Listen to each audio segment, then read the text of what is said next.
बिस्मिल्लाहिर्रहमानिर्रहीम। गाइस अस्सलाम वालेकुम, welcome to my YouTube channel. Guys इस वीडियो के अंदर हम लोग डिस्कस करने वाले हैं चैप्टर नंबर 1 कंप्यूटर साइंस और क्लास 10th। इस लेक्चर के अंदर हम लोग जो डिस्कस करेंगे वो करेंगे क्योंकि हम लोगों ने चैप्टर जो है 1 स्टार्ट किया हुआ है। आज जो हम लोग इस चैप्टर के अंदर जो देखेंगे वो है प्रोग्रामिंग बेसिक्स, क्योंकि जो आर्टिकल है वो 1.2 हमने स्टार्ट किया है और इस आर्टिकल के अंदर हमारे पास 3 पॉइंट्स हैं, 1.2.1, 1.2.2 and article number 1.2.3।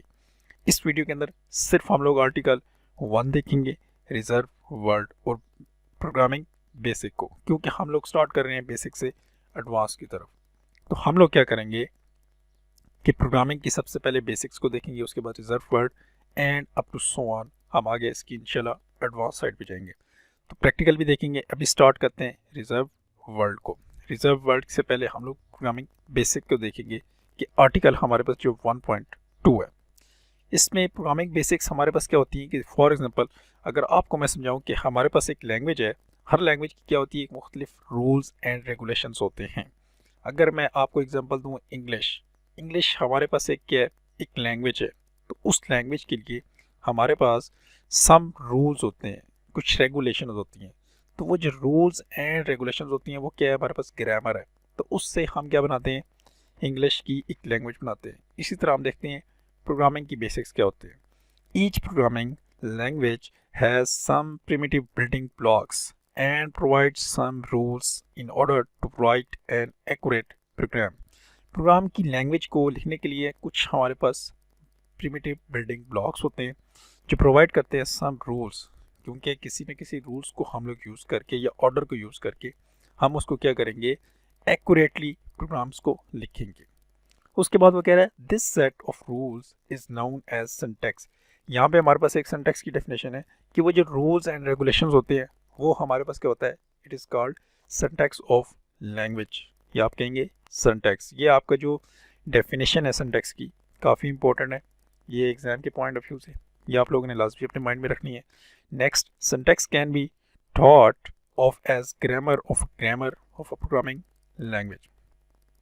Syntax as आपका जो होता है, सिंटैक्स जो एज आपका ग्रामर यूज होता है प्रोग्रामिंग लैंग्वेज के अंदर। While programming if proper syntax और rules of a programming language are not followed, अगर आपकी कोई भी प्रॉपर सिंटैक्स या रूल्स फॉलो नहीं किए जाते एक लैंग्वेज के अंदर, तो आप प्रोग्राम जो है डज नॉट कंपाइल्ड, तो प्रोग्राम को आप कंपाइल्ड ही नहीं कर सकते। तो यही चीज़ है कि आपके लिए प्रोग्रामिंग लैंग्वेज के लिए बेसिक यही चीज़ होती है कि आपके लिए एक सिंटैक्स गिवन होता है जो रूल्स एंड रेगुलेशन के ऊपर, तो उसके थ्रू आप क्या करते हैं, प्रोग्राम को लिखते हैं। इन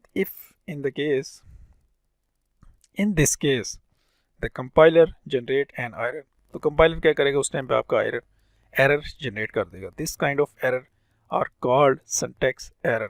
ये आपकी सिंटैक्स एरर की यहाँ पे डेफिनेशन आ जाती है। अगर आप एक सिंटैक्स फॉलो नहीं करते हैं तो उस वक्त जो आपका एरर अक्कर होगा वो आपका सिंटैक्स एरर होगा। एरर और किस्म के होते हैं वो हम इंशाल्लाह फर्दर आगे और डिस्कस करेंगे नेक्स्ट वीडियोस के अंदर। तो जैसे हमारे पास सिंटैक्स एरर है ये वाला, उसके बाद हमारे पास एक लॉजिक एरर होता है जो आपकी लॉजिक को जो है ना बता रहा होता है।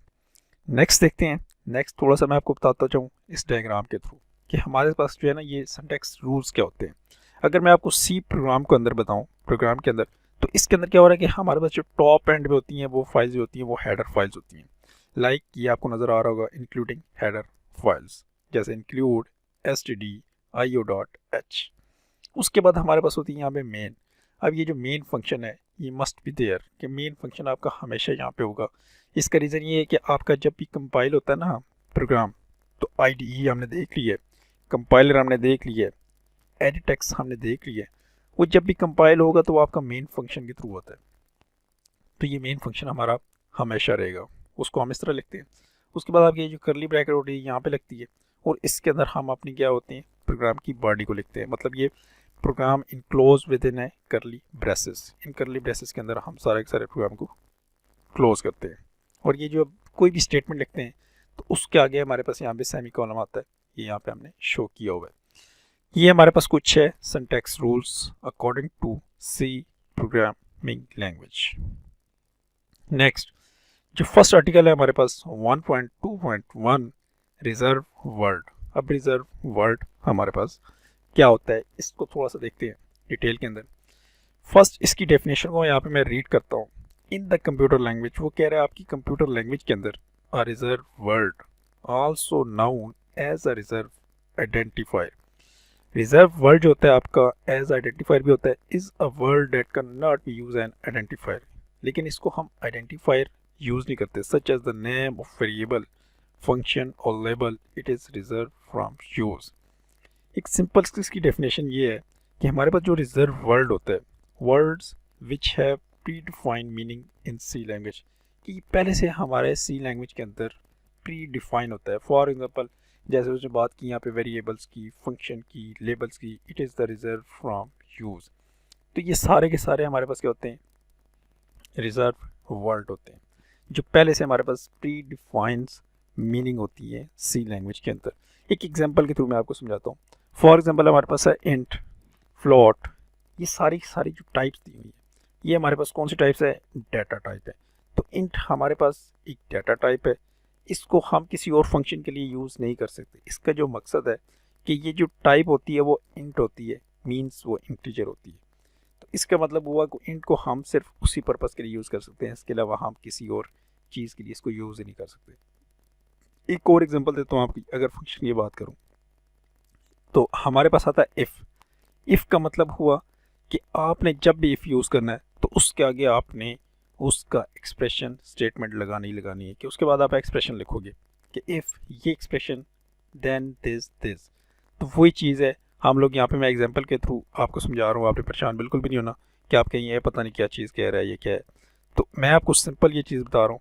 अभी आप इतना समझें कि हमारे पास जो रिजर्व वर्ड होता है वो predefined meaning in C language होता है, कि सिंपल आपके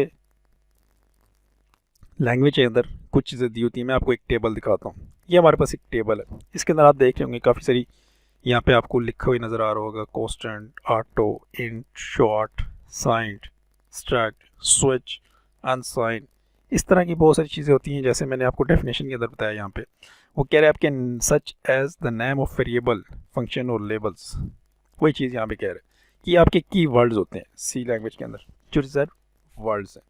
फॉर एग्जाम्पल यहाँ पे उसने बात की इंट, जो मैंने आपको इंट की बात की कि इंट आपका अगर वो डाटा टाइप के लिए यूज़ हो रहा है तो आप सी लैंग्वेज के अंदर सिर्फ और सिर्फ इससे डाटा टाइप ही के लिए यूज़ करेंगे, इसके अलावा आप इसको किसी चीज़ के लिए और यूज़ नहीं कर सकते, क्योंकि ये प्री डिफाइन होता है हमारे अंदर सी लैंग्वेज के अंदर। तो ये चीज़ है हमारी कि आपको आई होप सो ये लेक्चर समझ आ गया होगा यहाँ पे कि रिजर्व वर्ड हमारे पास क्या होता है, प्रोग्रामिंग की बेसिक भी समझ आ गई होगी।